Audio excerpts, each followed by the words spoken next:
ఆయన నిన్ను పరీక్షిస్తున్నాడు. ఆయన నిన్ను కొన్ని శ్రమల మధ్య నడిపిస్తున్నారు.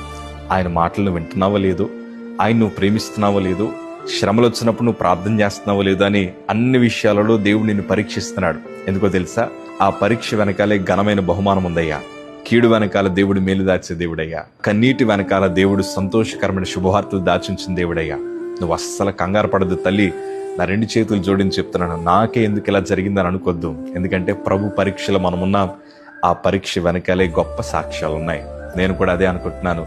దేవుడు నాకు క్యాన్సర్ ఇచ్చాడు, కానీ ఆ క్యాన్సర్ కూడా ఆన్సర్ అయినే. దేవుడు మా బ్రతుకులను మార్చాడు. శోధన వెనకాల ఆశీర్వాదం ఇచ్చాడు. రోగము వెనకాల స్వస్థత ఉంది.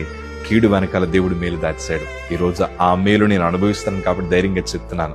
నాకే ఎందుకు ఇలా జరిగిందని అనుకోద్దు. ఎందుకంటే మనము ప్రభు దృష్టిలో చాలా ప్రత్యేకమైన వారము. ఆయన రక్తమిచ్చి వెలపెట్టి కొన్న మనల్ని ఆయన అన్యాయము చేసే దేవుడైతే కాదు. గుండెల మీద చేతులు వేసుకుని ధైర్యంగా ఉండండి. ప్రభు మనకి అన్యాయం చేయడు. దేవుడు ఘనమైన విజయాలు మీకు అనుగ్రహించుదురుగాక. ఆమేన్. Praise the lord.